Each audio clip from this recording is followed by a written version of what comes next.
Hello, everybody, and welcome to For the Love of Paul McGrath podcast. That snuck up on me considering I couldn't hear any of the intro, outro music there. How's everyone doing as we come here for the team sheet tantrum here for Brentford game, Brentford versus Aston Villa?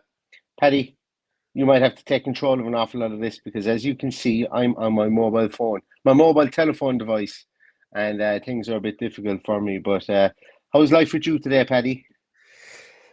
Life is good. It was just in from boxing training, feeling a bit sore now. Looking Yes. forward to a nice day in front of the telly on my own with no distractions, and might even break out from my last few weeks of not having any beers. If we win today, I think I might have to have one.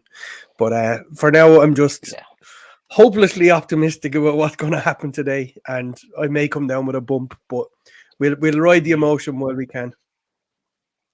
Yeah, I think so. Look, as we said in the pre-match, everybody, as we said in the pre-match podcast that we did, if you haven't seen it, go and watch it before the game.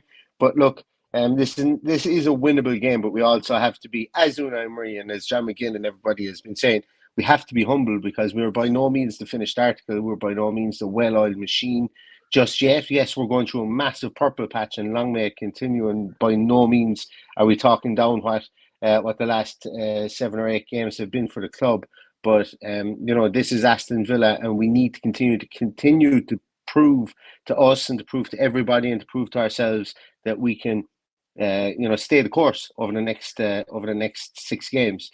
And with Fulham just after scoring there against Leeds, it is a case for us to. I thought that it would be a case for us to maybe Fulham not picking up points there, that we could put a real dent in our European credentials by winning these next 2 games. But no, we're definitely going to have to win them, I think. So it starts today, and you take every game in the silo. So yeah, exactly.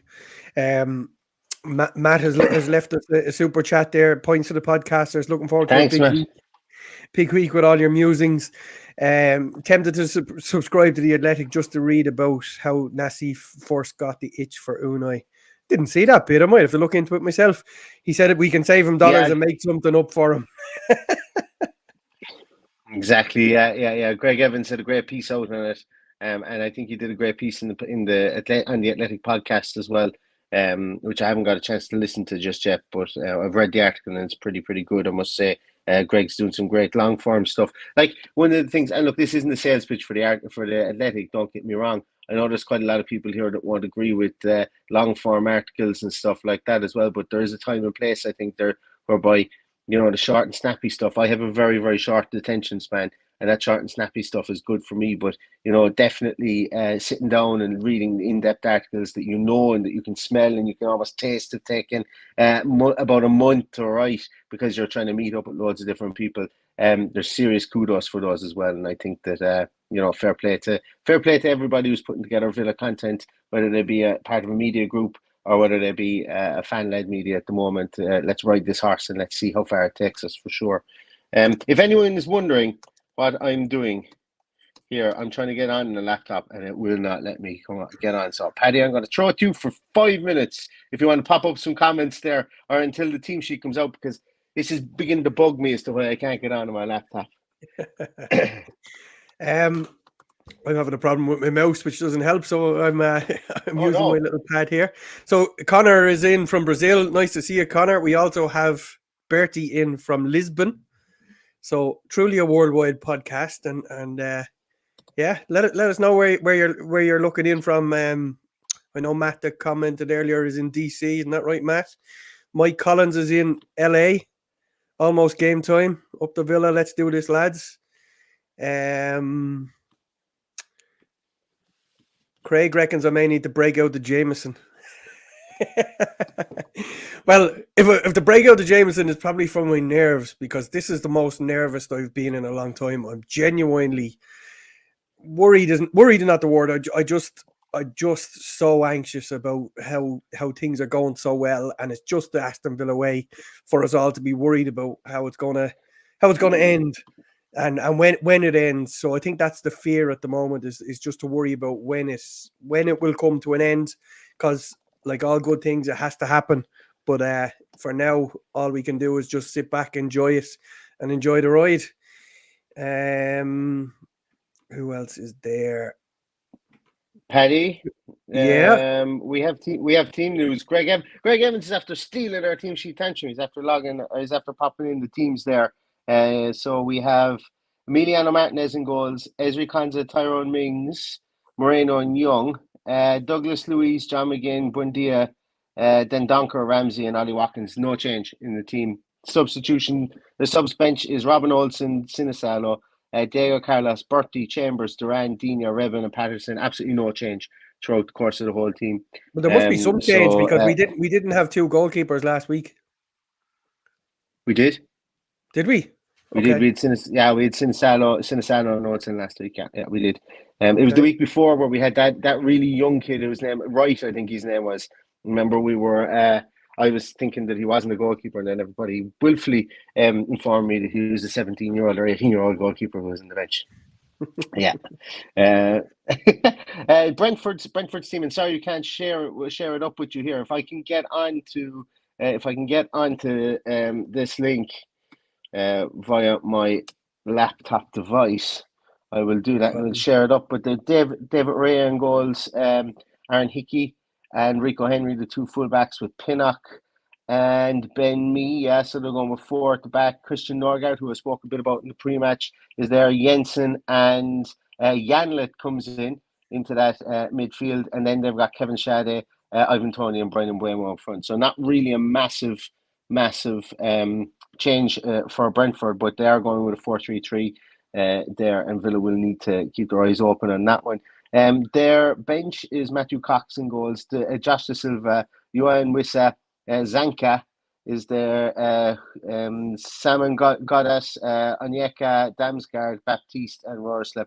Roerslev, isn't he the guy who came on? He was the right back or something, or the right wing back who came on and scored against us the last in this fixture last year, when I think we were 2-0 or 1-0 up and we ended up losing 2-1 or something along those lines. But I remember Roerslev came in and completely changed the game for them. So stay on the bench, you pup. That's what I say to Roerslev. Can't remember too much of last, like of just of bad recollections of all these. That's what we said in the preview, wasn't it? Same team, same subs. Same team, same subs. Yeah, I just have bad recollection of all the games against Brentford until obviously we beat them at home last year, and we beat them 4-0 obviously under Aaron Danks earlier in the season. So we should have their number. I'm still confident, but just the nervousness has kicked in today, because when you go and win 5 in a row, you're on such a high. All you're doing is worrying about when this is coming to an end, and you know we've all got to be prepared for the come down when it does happen. But for now, we'll just be high on the emotion that we're in the European spots. If we stay there, well and good. If not, what can we do? We just get on with it. CPT Nugent is in Tennessee. Wow. And Paddy, I'm just going to take myself off camera here. Yeah, just in case you wonder where I'm going. I'm just going to remove myself and then bring myself. Elijah is in New Zealand. Welcome, Elijah. See if we got any other comments here. Wayne is going for a 3-1 Villa. Not quite as optimistic as that, Wayne, but I'll happily snap your hands off for it.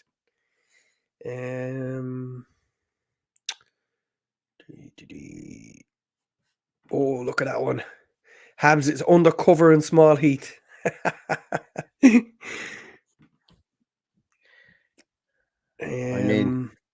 You can hear us. Can you hear me, Paddy? Good stuff. Himalaya is in Marseille in France. There was a couple of rumors there, because apparently John Duran had something in his on his Twitter today, which seemed like a dream or something, but obviously he's not starting. I think a lot of people thought he was starting, but it didn't come to that. Patrick Cock is in Phoenix. Mark is in Ennis in County Clare, just out the road from me, Mark. Del Boy is in London, as we know. Good to see you, Del Boy. I think we actually saw Del Boy's brother there earlier on, putting a comment on the screen as well. We did. Paul is in Del Manchester. Is there we go. A convert, I think. How do we? Can you zoom into that? Probably not. Can I zoom into it, Paddy? He's going to Are be you in hearing trouble for double of me, leaking by the that, way, isn't as he? well? Sewer Sounds is in Boston. People in from all over the world, Neil. Joe Keating nervously waiting for kickoff in Japan.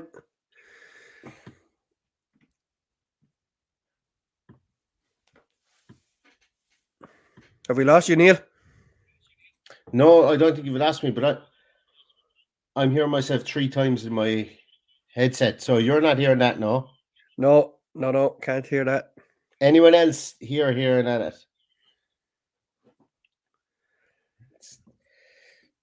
Richard said, love the short, Paddy. Bit of a story behind the short. This short is Block Rock and Beats.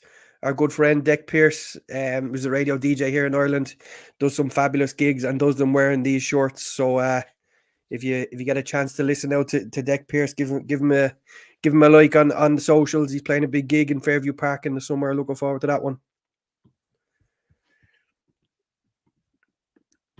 I think I fixed Neil, it, I think Paddy. you need to go back on your phone. Why? Can you hear me okay? I can, yeah. No. I think I just fixed it there. So apologies about that, everybody. Yes. Sorry about that. I'm on assignment here today. If that's what you want to call it. But yeah, That's my answer to everything there. well, as I say, as long as you guys couldn't hear it, like, because I was just kept on hearing myself looping in my headset, so that's all good. And I know the audio quality might be as good here because it's coming through the actual Mac. I've no microphone. I can't get my headset paired up here as well. But we'll do what we can do. So yeah. So listen, I suppose yeah, sorry, I was a bit thrown with a lot of that. So the teams there, I suppose there's no real surprises with those teams. One of the big things there is that Unai Emery, once again, you have to take everything Unai Emery says at face value because he's not a liar. That's what I've tended to believe. He's not one of these players or these managers that goes out and says things in press conferences to try and get a reaction or to try and maybe throw people off the scent. He spoke about Ashley Young and the fact that Ashley Young is 38. He's smashing all of the fitness markers at the moment. That's fantastic for somebody at 38, but as we all know, Father Time is undefeated, and I'm delighted to see him playing here again. Because I think this is a game for him. Obviously, we don't have Matty Cash there, so it would be a case of either Chambers or Diego Carlos coming in should anything happen to Ashley Young. And we've seen Callum Chambers being the man to come in for him in the past few weeks as well. But fair play to him, The two fullbacks are going to be super, super important here because you can be damn sure that their fullbacks are going to get forward. We all wanted Aaron Hickey. Well, okay, I'm going to go back there. We all spoke about Aaron Hickey, and not so much wanted him, but we all spoke about him. And, he's now playing for Brentford. Rico Henry is somebody that Dean Smith brought to Brentford, if I'm not mistaken, from Walsall, and really kind of gave him a kick up the posterior and made him relish the professional football side of things. They're two good free flowing fullbacks. I think their centre halves can be got at, Paddy. I don't think that's any massive kind of revelation here with Ben Mee and Pinnock. I think Ollie Watkins is a super matchup for the two of them, as in Ollie Watkins will be relishing the two of them there, because I personally think that Ethan Pinnock needs a third centre half beside him because he's a real ball player.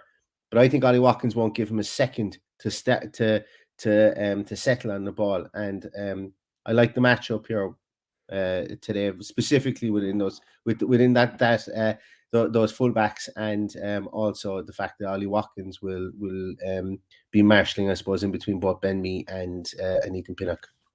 Yeah. Max has asked me for a ref review. Is it Michael Salisbury, the guy that got stepped down last week for making an absolute balls of stuff? Yeah. The fellow who made the balls VAR and stuff like that. He had a bad couple of weeks, I think, and he got stood down last week.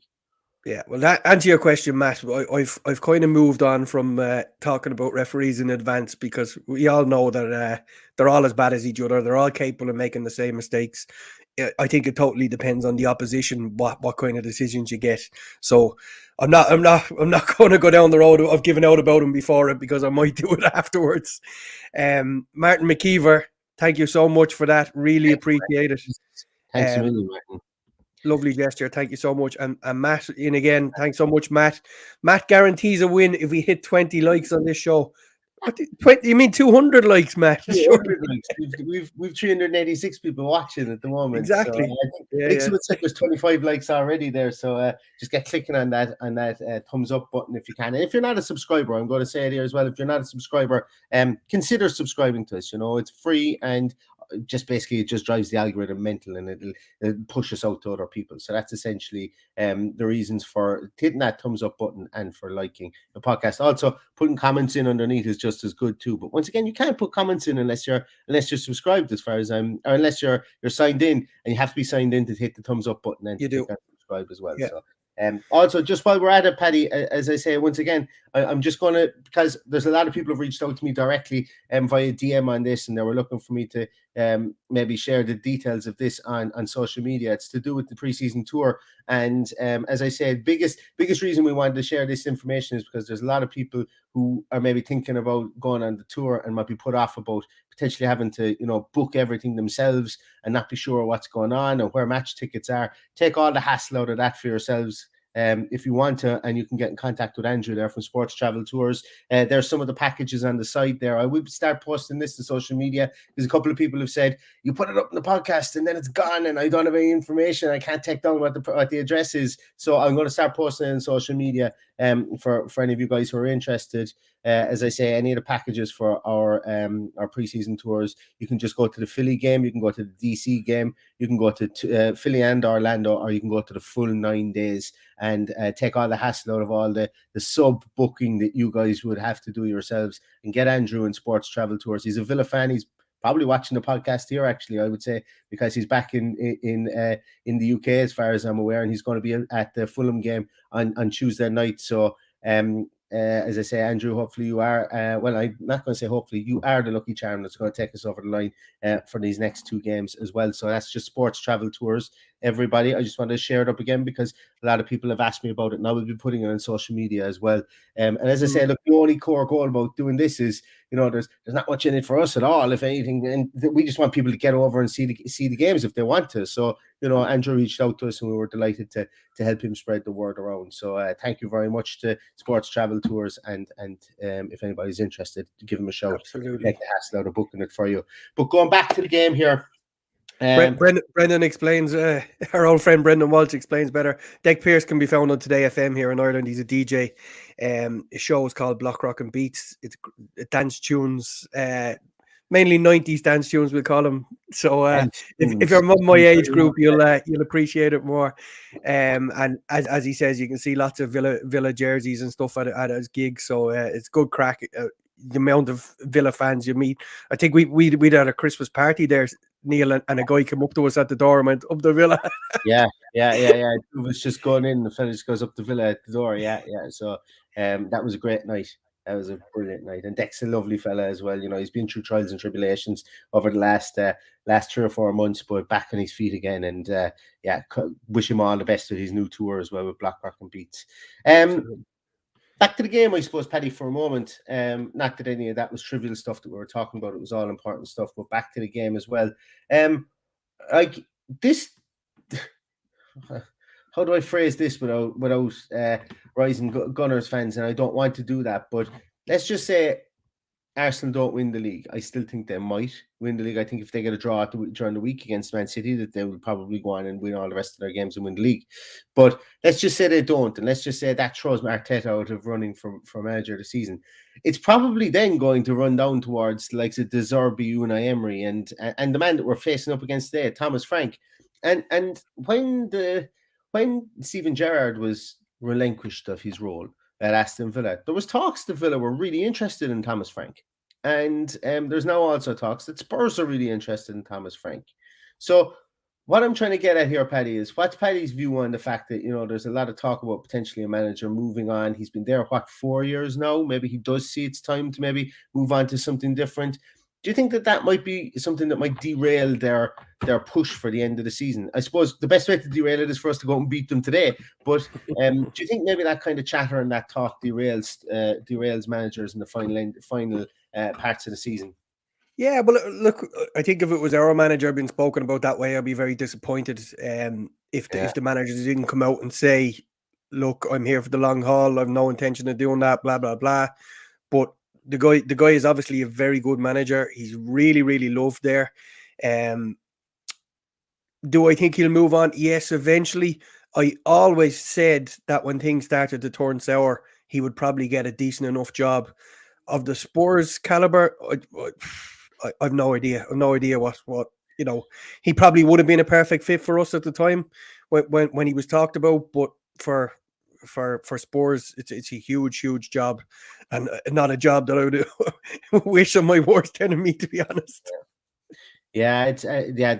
Look, the Spurs job ain't going to get any easier until they get systemic change, I suppose, from top to bottom, because the fans aren't going to accept anything less at this moment in time. But look, as I say, I'm reluctant to talk about other teams specifically in this team sheet tantrum because, as I say, we've got lots of other podcasts for that, and specifically Yeah, when the season is over, we'll probably be talking about lots of other teams and speaking to other teams' fans anyway.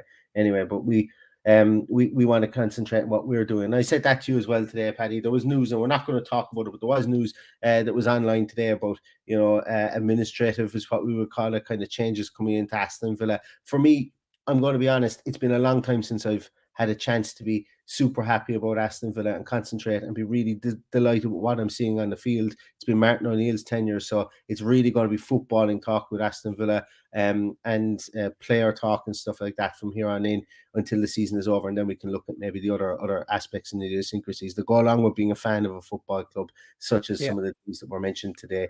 But one of the little pieces, Paddy, that I want to talk to you about, and this isn't to do with our club per se. Well, it is. It's to do with our players, but not with our club. But there's a pretty kind of historic kind of double loan going on at Middlesbrough at the moment, where Cameron Archer is really showing up, and Aaron Ramsey is really showing up for Middlesbrough at the moment. And I read an article during the week as well. I think it might have been in the Athletic. I think Greg Evans might have done some more stellar work in this. I can't remember who it was, and this is exactly where I came from. But Yeah. these two guys have to be banging on the door, and whether they're going to be mainstays within the team. This just goes kind of to show, I suppose, the importance of getting a brilliant loan for a player at the time in that they needed, should I say. And that article was really, really good, whereby they talked about the amount of time and effort that goes into picking the teams for players to go on loan to. What's your views on where these two guys step into within, I suppose, the squad structure of Villa next year, Paddy? So there's a lot of play here, and there's a lot of plate spinning. I think the most important thing for their future is where we finish at the end of the season. If we're looking at having to go into a Europa Conference League Yeah, next season, yeah, these two guys have a place in the squad. They could be absolutely vital in that run. There's a lot of games, a lot of Thursday night games. It would be nice to go to Azerbaijan and throw those two boys in there rather than take whoever comes in the summer, or taking Ollie Watkins or whoever. So I think that's what's mainly at play for these two guys. They're not the only two guys out on loan, to be fair. So there's a lot going on in the background, but I think of everything we have, they have shown that they could be the next big talent coming through from our academy. I hope we get at least into Europe. If it's the Conference League, well and good. If it's Europa League, well and good. But that's what where I see them fitting into. They don't take up one of the 25 shorts allocated from yeah. the Premier League allocation. So regardless of what numbers on their back, regardless of how many players we have on that team sheet, they can come in as a homegrown talent and sit on that bench. I think until 23. Is that correct? Till they're I think it 23. is. I So think yeah, that's how yeah, it yeah. works. If you've Yeah. under So 20, I think it would, yeah, yeah. I can't remember. I know the rules changed or tweaked slightly, so I can't quite remember what it is. Might be mm, 21. Not sure, but it yeah, might be 21. But I know that Arsenal in European competition as well, this season were able to very much draw on the fact that a lot of their players, even though they might not be English or whatever, a lot of those players are considered homegrown players for the length of time they've been at the club, considering the time that they signed and so on. Yeah, a bit of digging to be done on what that is, but I'm just not 100% sure of it, considering that the rules slightly changed recently, and I think there was a slight tweak as well after Brexit too. Yeah. A couple of players there mentioned Tim and Philogene Finn Azaz. I don't Yeah. think we've got room for everybody, but I do No, think that we'll I can see Tim top for coming back in the purely because of the issues we've had over the last few weeks. But that comes down to who we buy in the next 3 or 4 months. Tim went off the boil towards the end of the season. He struggled to get into the team at times. Finn Azaz has absolutely been tearing it up. Me and you are hoping he declares for Ireland, so we'll have him in there. he's Still playing under probably 21 for Ireland, so yeah, I still think Philogene Bidace is probably another loan away from being considered. I think he will get another year maybe out on loan, but that's not to say Unai might have other ideas, and whatever suits him is absolutely good with me. But I said a lot of this conversation we need to kick down the road until we see where we finish at the end of the season. Absolutely. And going back to this game as well today, just something that popped into my mind. That Brentford front three are going to be very, very formidable. This Kevin Shadegg guy, he came in with great fanfare in from the German guy. Came in with great fanfare. He's only played a handful of games. I think he's had 8 or 9 starts, I think, this season. So they see him as a long-term project, but they spent decent money on him as well. He's going to be in there alongside Ivan Toney, who 18 goals this season can't be overlooked, albeit that a lot of us came in the start of the season. He's still going to take an awful lot of minding. And Brian Mbeumo has really been like the glue of this team since they came back to the Premier League. Very rarely out of the team, very rarely, kicks up a stink over anything like that. He just seems to be this real team player that goes in and kind of gels things up top as well. And the reason I'm talking about these 3 guys is because we lauded Mings and Konza in the pre-match podcast as well. And they're going to be a big test for them. I think this front 3 are going to be a big test because there's good movement. It's reminiscent of Leicester, albeit not the Leicester team, not the Leicester that we just played a couple of weeks ago, but it's reminiscent of the Leicester team that we would have played when they did us with 4 goals at Villa Park. So it's going to be one of those ones I think we're going to need to utilize some bit of smarts, I think, in this one, and it's good that our defensive cohesion is there and it's rocking again because, as I said, they're formidable front 3. I think they've got a bit of everything in them. Absolutely. Thanks for all the super chats that are going in there. Neil isn't controlling the comments here, and I'm trying to keep up with everybody. So he makes a good point there. We've dealt with Isaac, Will, and Wilson, Kane and Son. Why can't we deal with these guys? Absolutely deal with these guys. A player who we didn't mention there who hasn't been playing is Janelt. Wasn't playing last week. He's in today. So I like him. I think he's a decent player. I think Norgaard's a decent player as well. We discussed him in the preview. Janelt came in for De Silva. So I think there's a lot more of a solid structure there than what they've seen in the last few weeks. So it's going to be an interesting matchup. And the first 10, 15 minutes are vital.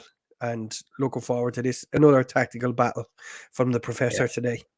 And that's what I think it's going to be. I do think it's going to be a tactical battle. If everybody wants to start popping in their scores there, we'll try and get down through them. I've got access to it here now, so I might be able to click down through them there. But my kind of view on it today is I think we're going to go back to kind of the games that we would have played against. Think back to Leeds, think back to Spurs. I think we will do a good bit of soaking up pressure here, trying to draw those fullbacks forward, trying to maybe isolate an Ethan Pinnock and Ollie Watkins together, and maybe then with Buendia running on an overlap behind Ben Mee or something along those lines to try and maybe break the team down. So I'm not expecting fireworks in this one, but I am expecting that Villa can go out and win this game 1-0, 2-1 today for sure. As I said, with every game that Unai Emery plays, you think that we're going to keep a clean sheet. It wouldn't surprise me if we kept a clean sheet today. Wouldn't surprise me if it was a 0-0. Well, it would surprise me considering we haven't not scored. But once again, you mentioned it. You hit the nail on the head. And like we could literally press play on a recording for this, Paddy. But if we score an early goal, we aren't losing this game today.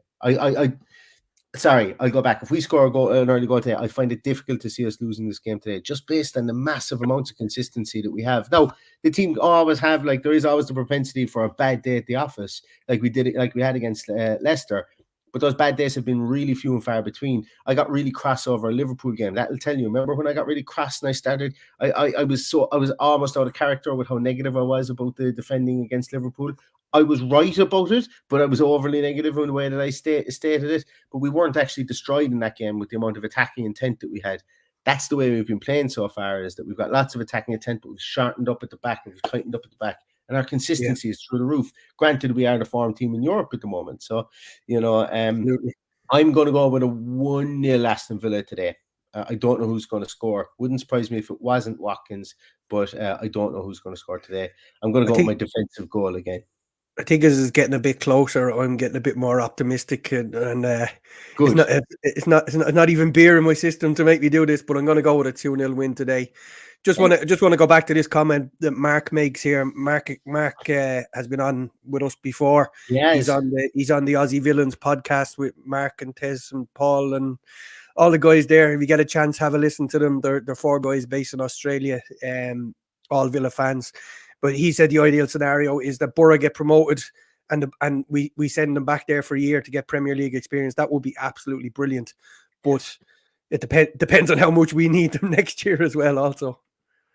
Yeah, absolutely. And look, as I say, that would be the Carlsberg don't do best case scenarios kind of situation for us if that was to happen. But we'll worry about us getting into Europe first, and then we'll worry about what happens after that. But a couple of scores there, guys, and we're going to leave you then to it. But so Western Nude says 2-2. Captain Nugget says 2-0 to Villa with Ramsey and Watkins. Michael Huggins says 1-0. Junior Bennett says 2-0 Villa. Daniel Hughes says 4-0 to Villa. The Sewer Sound says, think we're for a gritty comeback draw, 2-2. The Sandman says 2-1 to Villa. Elijah Wilkes says 2-0 to Villa. Rachel says 2-1 Villa. Peter Bullivan says 3-1 Villa with Watkins getting 2 and McGinn. Ashley Hall says 5-2 to Villa. That would be one for match of the day for sure. Duncan Kilburn says 2-0 to Villa. 2Cash666 says 2-0 to us. To Villa, I presume. Yeah, oh yes, because we're the away team. Dan Ferry says 1-0 Villa. The Big Matthew 182 says 2-0 to Villa. James Burns says 3-1 to Villa. Michael Richards says 2-0 to Villa. I love the way we just call him Michael Richards the whole time. I do it actually. I do it, and sometimes I don't even mean to do it. It just rolls off the tongue. John Steele says 1-0 to Villa. Martin McKeever says 3-1 to Villa. Emerything Villa says 1-0 to Villa. Just a professional performance. Lee Robbins says 1-0 to Villa. James Cartwright says 3-1 to Villa. I've had a Jameson. That's the job, James. It's never too early to have one of those. Darren C says 3-2 to Villa. Watkins and Donker and Bertie off the bench. Savas Villa says 2-0 to Villa. JMTD says 2-1 Villa will score from a corner. Tawan says, I say we score 1 in the first half, 1 in the second half, 2-0 Villa. RA Venture 26 says 1-0 to Villa for Moran. I've seen a couple of people saying that it's Moreno's time to score today, online today. So I like that. There's something in it. And it would fit in with my defensive goal prediction as well. Mike Collins says 1-0 to the Villa. Paul McAllister says me to be sent off for a second yellow. Villa to win by 2-0. Jordy Villan says 0 at halftime, 3-1 at Villa second half, 1 early and 2 late goals, and I'd love if that was the case. I could see a 0-0 at halftime for sure. Lewis Spriggs says 1-0 to Brentford. Brad Barnett says 2-0 to Villa. Charlie Carter says 3-1 to Villa. Charlie Carter, you didn't play football for Dublin in the late 90s, early 2000s by any chance, did you, Charlie? The great Charlie Carter. Carl Halpin says, or was it Charlie Redmond? There was a Charlie Redmond. Who's Charlie Carter? Charlie Carter maybe play hurling with Cork or something like that. I don't know. Charlie Carter. I chose to gloss over him. You realise what you've done wrong. Yeah. Charlie Redmond is what I was thinking of playing for Dublin. Carl Halpin, 2-1. I think Charlie Redmond's a Man United fan. I'm up since 5 o'clock with the little one, so I'm yeah, whatever comes out of my mouth comes out of my mouth now. King Cassidy 2-1 Watkins and Buendia. Richard Edwards 2-1 Villa. Watkins and Buendia again. Are Keith Cassidy and Richard Edwards the same person? I've never seen them in the same room together, so I'm led to believe that they're the same person with the exact same prediction there. Rob Henry says 2-1 Villa come back from 1 down. Ollie Tappin and McGinn to score. Tony Belfast says 2-1 to Villa. where are we? 2-1 says Habs. Habs says 2-1. That's what my brain says, but I wouldn't put my house in it. Ashley Hall says 5-2 Villa again with a hat trick, and Tony from Watkins hat trick and Tony from corners. Where else are we? I'll take a 1-0 win, 2-0. Yes, Paddy, 2-0 win today. I think Duran will get a late goal. Watkins has to get at least one. Ramsey 2, 3-1 to us, says John McBride, the McBees. Where else? Where are we? 2-1 Villa, says Owen Bradley. Macadamia says 4-1 Villa. Sanjay, do you know what? I must say, it's a joy. I'm struggling to keep up with all the comments with the, because I'll tell you something. Back in October and September last year, there was barely any comments coming in for scores. So this is a joy to have a struggle to keep up with these. Sanjay says 3-2 to Villa. Damien says 2-1 to Villa, hopefully. Probably a 2-2. Alex Loudon says 2-1 to Villa. Standing on the word says 2-1 Villa. Hi-ho Aston Villa. 2-1 with Watkins and Buendia. Paul D says 4-1 Villa. Jonathan Kinsler says 1-0 to Villa. Ben Buff says 1-0 to Villa. 2-1 to Villa, says Ramsey Watkins, says Mark Holmes. Tom Muirhead says Villa to win 2-0. Gene Taylor says 2-0 to Villa. Really Random Review says 3-0 to Villa. Okay. Smithy.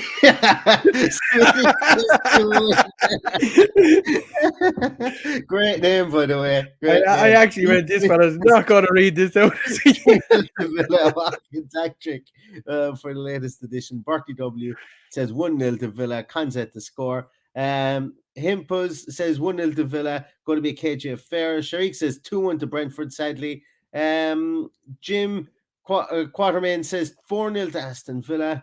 And Wilson Tron says 2-1 to Aston Villa. 6-0 to Villa, says Adam. Where are we? 2-1 to Villa, says Ronan Ward. He's there in Kilkenny. He's in the exotic parts of Kilkenny there. I saw some photos he had up earlier on.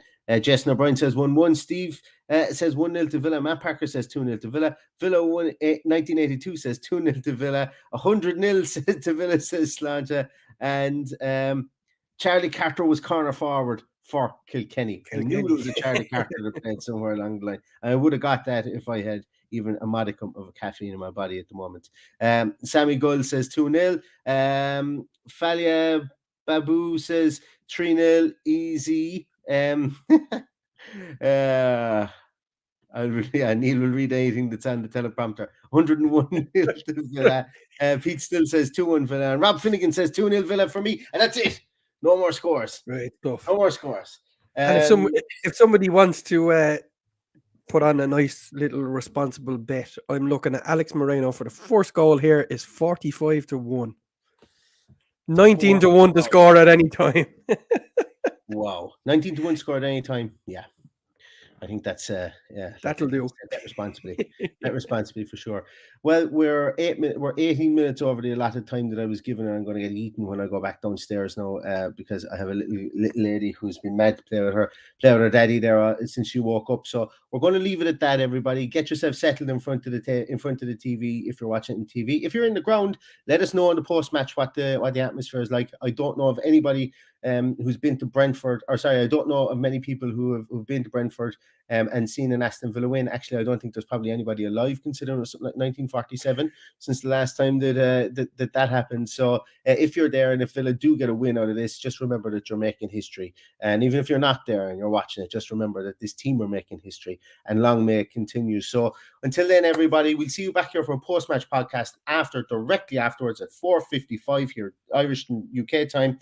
We'll see you here for that. And in the meantime, all that's left to say is stay safe, stay healthy, and up the Villa. Up the Villa.